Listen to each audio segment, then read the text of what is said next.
Isteri kata, bang, pergilah hospital, pergilah klinik. Tak apalah, rasa-rasa okey kot nanti, siapa-siapa minyak nanti lega lah. Kemudian dia okey. Besokan pagi pun okey, sampailah tengah hari, tiba-tiba tung jatuh. Lalu terpaksalah dibuat postmortem, bawa ke orang hospital, balai lah yang ambil, bawa ke hospital, bawa ke forensik, dan disimpanlah semalaman untuk postmortem. Akhir sekali disahkan kerana COVID-19. Tidak ada sebarang simptom. Booster dah lalu, vaksin pun dah lalu. Mati tak kenal sesiapa pun, vaksin ke tak vaksin ke, mati tetap mati. Tapi kita hanya berusaha sahaja. Kita disuruh berusaha. Samalah, kita tak nak mati kat jalan raya lah, kita nak duduk rumah je, tetap mati juga walaupun di rumah. Kita kena tak bawa kereta, kena bawa kereta. Tapi bawa kereta berjaga-jaga. Kita berjaga-jaga supaya kita tak langgar orang. Tapi apakah orang lain berjaga-jaga tak langgar kita? Tak pasti benda tu kan. Yang penting jangan kita aniaya orang lain, jangan kita culas dalam memelihara nyawa orang lain.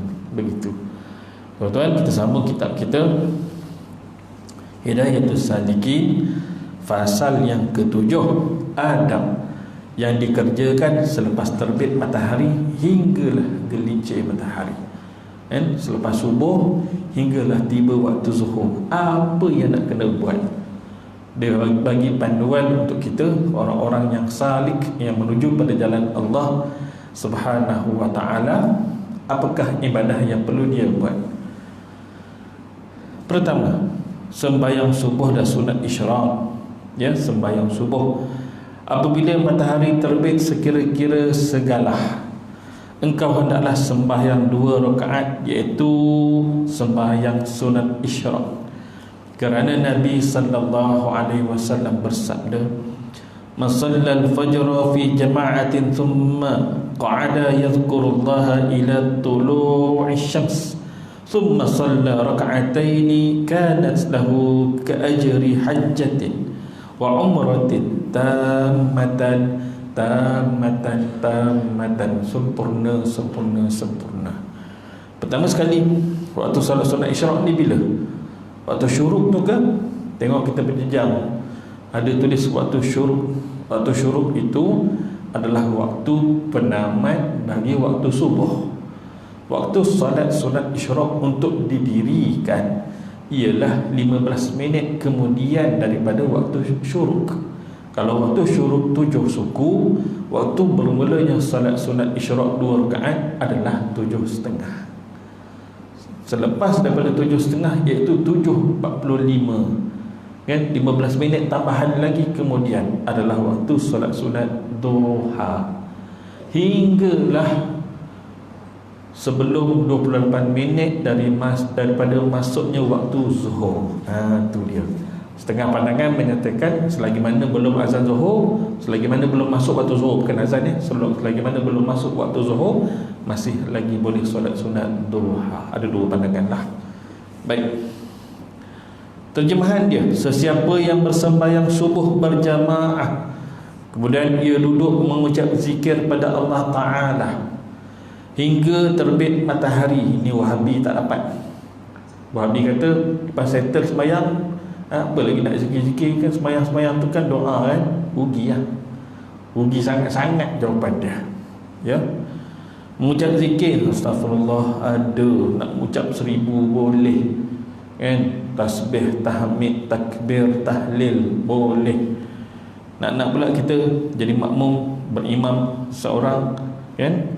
Hinggalah terbit matahari. Ini maknanya kalau di masjid surau tak buat begini. Ni orang yang solat berjemaah di rumah. Masjid surau kalau nak buat pun boleh juga. Nak buat trend baru, contohnya hari Minggu kan? Katakanlah seminggu tu biasanya ada kuliah, pun hari Ahad kita tak nak buat, kita nak buat ni amalan ni, masing-masing dengan zikir dia. Ataupun kalau nak buat berjemaah, imam guide dulu kan, buat istighfar 1000, istighfar kan, hawa-hawa telinga, bukan jahar, bukan kuat sangat, tak, hawa-hawa telinga, makmum boleh dengar, makmum pun follow. Dia buat istighfar 1000, dan dia buat macam-macam lah zikir-zikir susunan-susunan dia akan disebutkan di dalam ni, hinggalah kepada masuknya waktu syuruk, kan? Lanjut lagi 15 minit daripada waktu syuruk, kemudian barulah salat sunat isyraq. Nak buat sendiri pun boleh, nak buat berjamaah pun boleh, harus, tak ada masalah. Pahala dia seperti mengerjakan haji dan umrah yang sempurna, yang sempurna, yang sempurna, kata Rasulullah sallallahu alaihi wasallam, hadis sahih. Tu dia kan. Nak pergi ke Mekah, nak buat umrah, COVID, macam-macam tes itu, tes ini dan sebagainya, duit ada tapi tertahan. Ya Allah, mungkin kalau suruh aku buat benda ni, maka kita buat. Gitu ya. Walaupun kita berjemaah di rumah bersama suami isteri pun boleh dapat faedah yang sama, fadilat yang sama. Baik. Nescaya dianugerahkan baginya seperti pahala haji dan umrah dengan sempurna, dengan sempurna, dengan sempurna, kata Nabi sallallahu alaihi wasallam. Maka sepatutnya engkau tidak meninggalkan sembahyang subuh berjamaah. Gitu ya. Boleh kalau akak-akak nak minta suami, dan bang hari ni tak payah pergi surau, kita berjamaah, kita nak buat amalan ni, boleh. Gitu ya.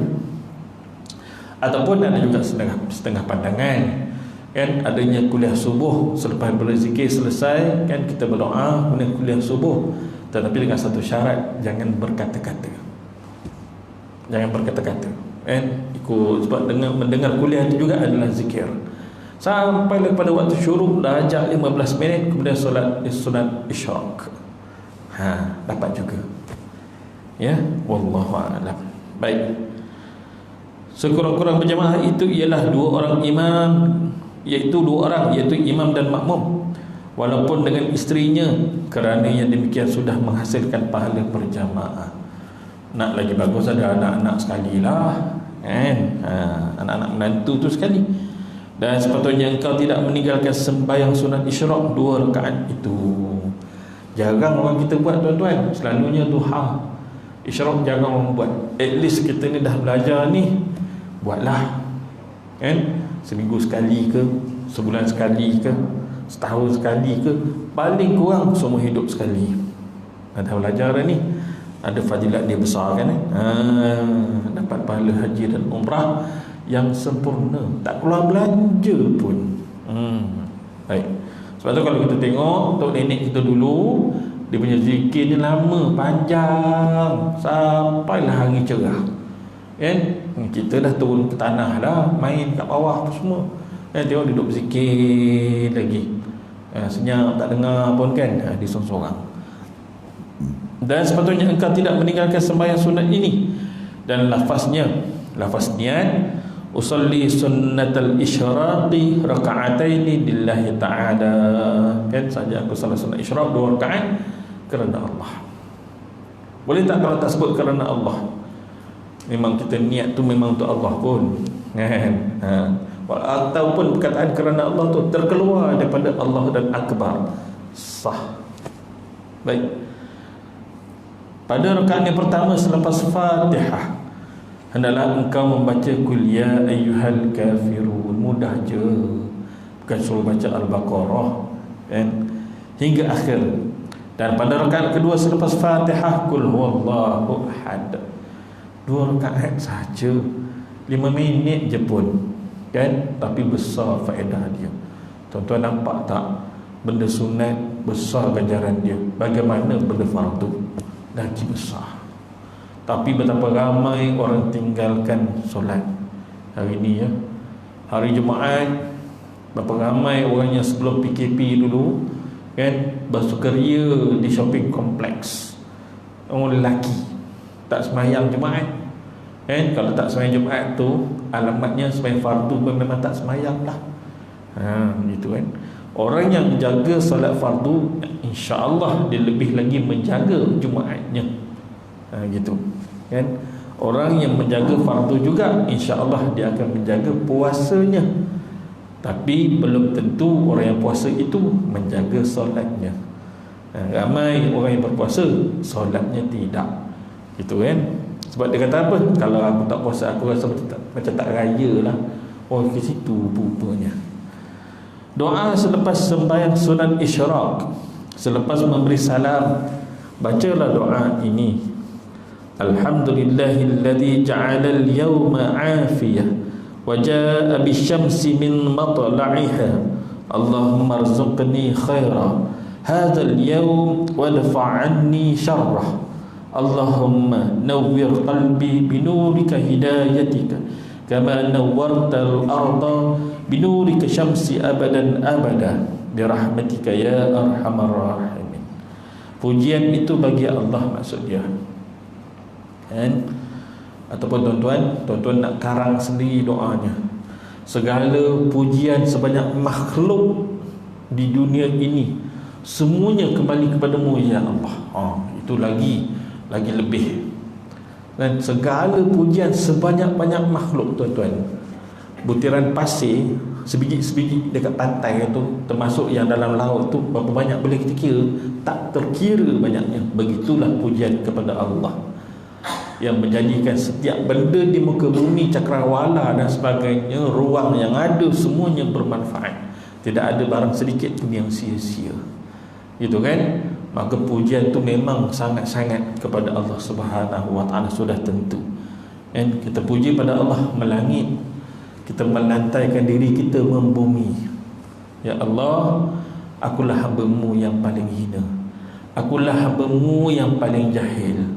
Tidak ada sebarang pun faedah daripada diri aku yang ini. Aku ini orang yang jahil ya Allah. Kan?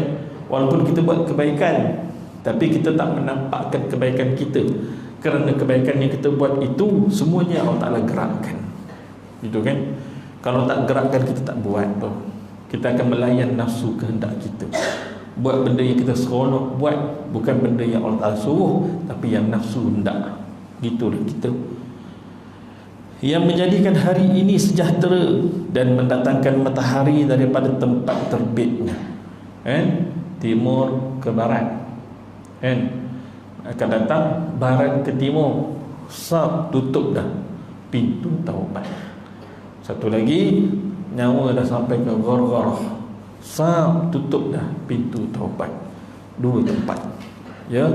Satu pada jangka hayat kita, satu lagi pada jangka hayat dunia yang akan dihapuskan semua sekali. Itu namanya diterbitkan matahari daripada barat ke timur. Baik. Ya Allah, kurniakanlah kepada aku kebaikan hari ini dan elakkanlah aku daripada keburukannya. Ya, kita tak tahu hari ini apa benda yang buruk yang akan berlaku depan kita.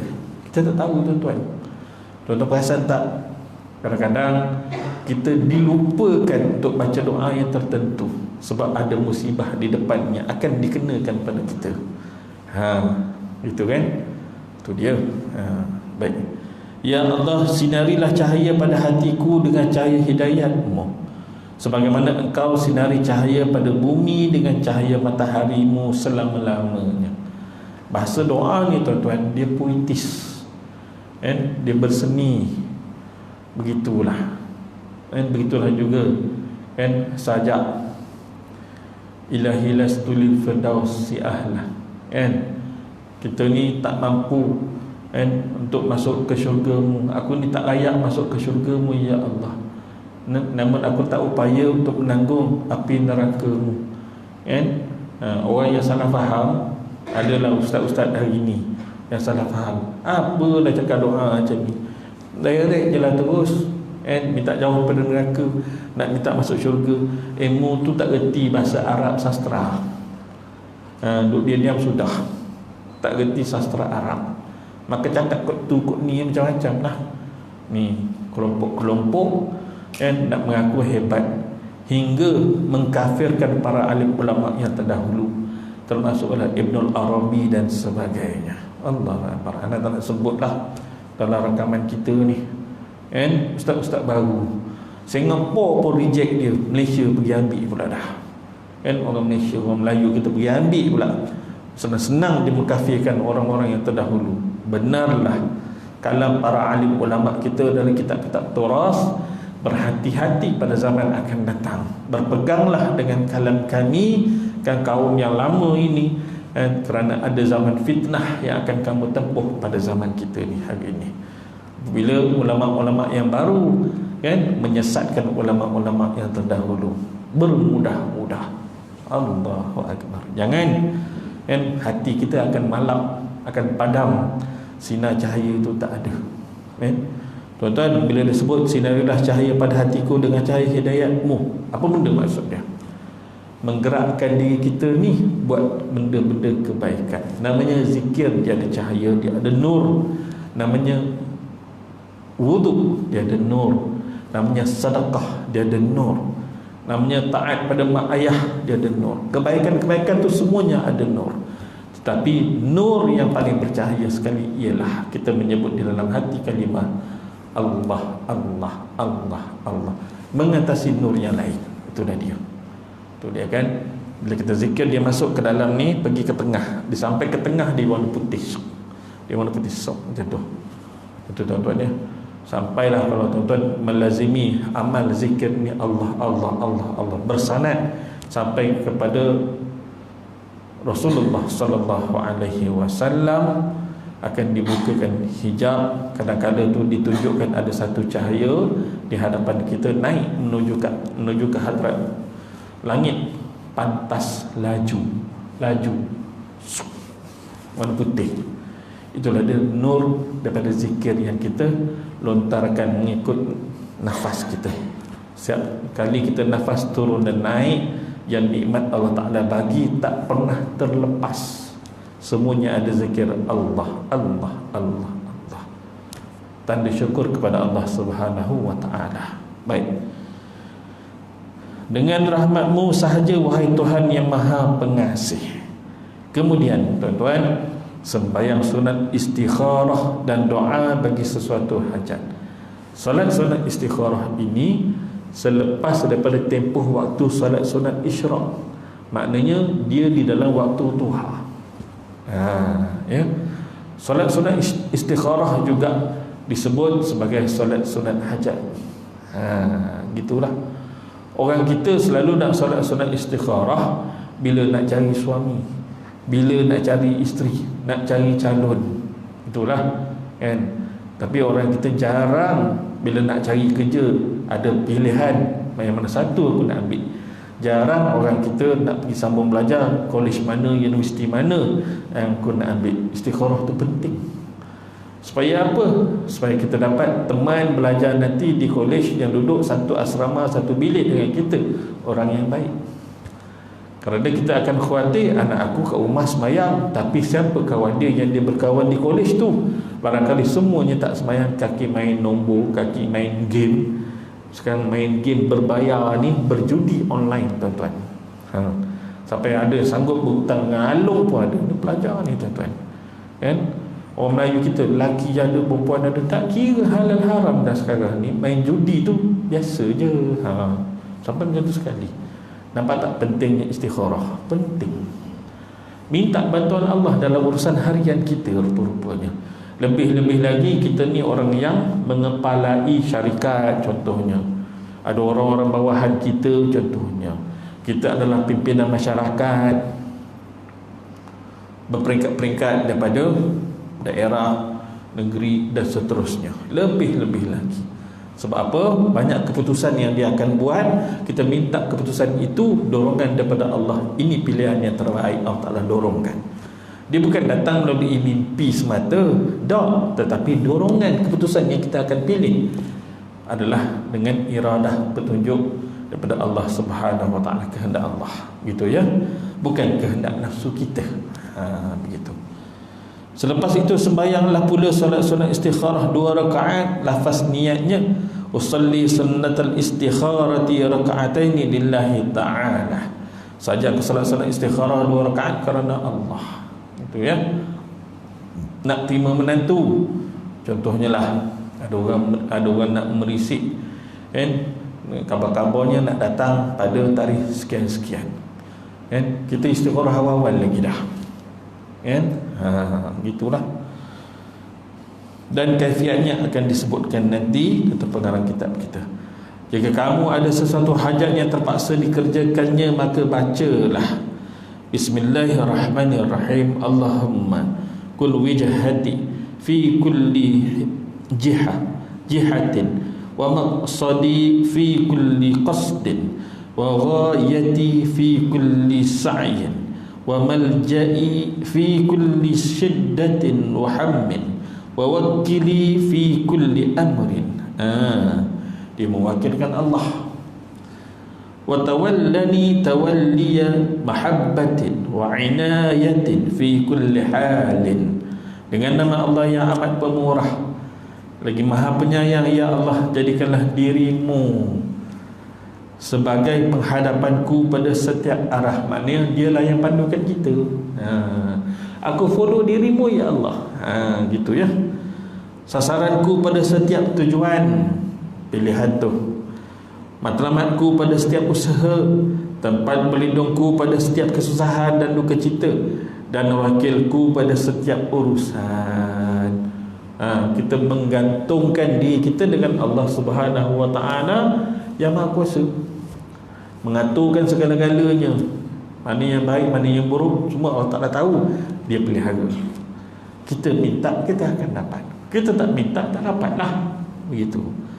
Dan uruskanlah aku dengan urusan kasih sayang dan keprihatinan dalam semua hal. Itu ya. Baik. Setelah itu engkau kerjakan hajatmu. Apa benda yang kita nak buat tu, demikianlah engkau kerjakan pada setiap hajatmu yang tidak dapat tiada, mengeluarkanmu daripada kesibukan dengan zikir. Ya. Pada pertengahan pekerjaanmu itu hendaklah engkau meniatkan berpaling kepada hak Allah Ta'ala daripada pekerjaan itu. Semuanya kita menuntut keredaan Allah Subhanahu wa Ta'ala. Kerja yang kita buat, cari nafkah, apa-apa sahaja, benda yang harus menepati hukum syarak, dia dapat namanya pahala. Tapi kalau benda yang harus namanya cari nafkah, tidak menepati hukum syarak, maka ianya haram. Tidaklah dinamakan ia lagi ibadah. Ibadah sudah pasti benda itu bersih daripada kesalahan. Kan? Orang yang melakukan kesalahan dalam pekerjaan dia, dalam nak menafkahi anak isteri, maka tidak lagi dinamakan ibadah, kerana dia buat pekerjaan itu dalam keadaan ada cacat cela dia. Kan? Seumpama orang yang MC kelayakan apa nama ni, kelayakan cuti dah habis, dia ambil MC buat sakit mata, pergi tonyol, ambil cuka ke limau ke, pergi tonyol dekat mata bagi merah, pergi klinik Damai. Kan doktor kata ini merah ni, saya takut ni berjangkit, ambil ubat ni, MC saya bagi 2 hari. Kalau tak pulih juga hari ketiga nanti datang balik. Dia tak boleh bagi direct 3 hari, 4 hari tak boleh, 2 hari je. Kan kita pun seronok kan, seronok pergi berjalan balik Perak ke mana kan, 2 hari. Kita tak mencuri, tapi kita menerima gaji yang mana 2 hari itu tidak layak kita terima gaji itu, kena pulangkan balik. Kadang-kadang tuan-tuan, doa kita tersangkut, hajat kita tak lepas, sebab kita belum sempurnakan lagi, pendapatan kita belum bersih. Yang sebelum-sebelum ni clearkan. Ustaz, macam mana saya nak bayar balik? Kan? Kalau nak tanya accountant kan, accountant kata nak bayar apa benda ni, takkan nak cerita pula, malu kan. So jawapan dia ialah, kalau kita outstation, kalau kita beli barang company kan, tengoklah nilai yang sesuai, agak-agaklah rasa yakin dengan nilai itu, jangan kita claim, beli sahaja kan. Bos kata tak payah claim ke, tak apalah bos, mungkin saya pun banyak utang yang saya tak perasan selama ni, saya tak nak claim. Oh bagusnya awak kan, oh naik markah, bonus dapat lebih pula dah, mana tahu itu kan. Sungguhlah kena ada ciri-ciri macam tu tuan-tuan ya. Oh banyak dulu selama ni kita photostat dokumen, photostat lesen lah, IC lah, sijil lah, payslip lah, nak mohon loan kan, photostat payslip, Macam-macam benda kita photostat dekat company kita kerja. Tak kira lah kerajaan ke swasta ke. Ada kita ganti balik kertas, ada kita ganti balik toner tu. Tak. Maknanya sebenarnya kita fikir balik, ya Allah, aku kerja dah 20 tahun, entah-entah dah satu kotak dah kertas tu aku dah guna. Ganti balik 2 kotak, 3 kotak pun tak apa, biar lebih, jangan terkurang. Itu ya. Baik, seterusnya, jika kamu tiada apa-apa hajat selepas sembahyang 2 rakaat istikharah itu, hendaklah kamu mengaji Al-Quranul Karim. Kita jangan tunggu Ramadan. Tuan-tuan, perempuan boleh disiplinkan diri masing-masing. Kalau ada yang ruang waktu pagi lah. Kalau ada yang ruang waktu zuhur di pejabat, zuhur 1:30, waktu rehat pukul 1 hingga pukul 2, kan? Kita makan lebih kurang 10 minit, kan? Ada lagi 20 minit nak ke 1:30. 20 minit tu kita masuk toilet, benda, ambil wudu, kan? Sempat tak baca Quran 2 muka 3 muka? Sempat. Kemudian azan zuhur. Kan cantik. Biar ada disiplin kita setiap hari. Kalau orang yang dia nak setkan sebelum zuhur lah dia buat. Hingga kan benda tu aku terlepas lain semalam, aku nak counter hari ni. Dia awalkan pula, umpama contoh masuk ke surau, dia buat baca pula 4 muka surat. Sedang macam tu, seronok, tenang hati. Kita mendisiplinkan diri kita untuk Allah Subhanahu wa taala. Itu ya. Baik. Ataupun berzikir atau mengaji ilmu setengah-setengah. Pejabat ada waktu zuhur, ada kuliahnya, setengah-setengah tu tak ada.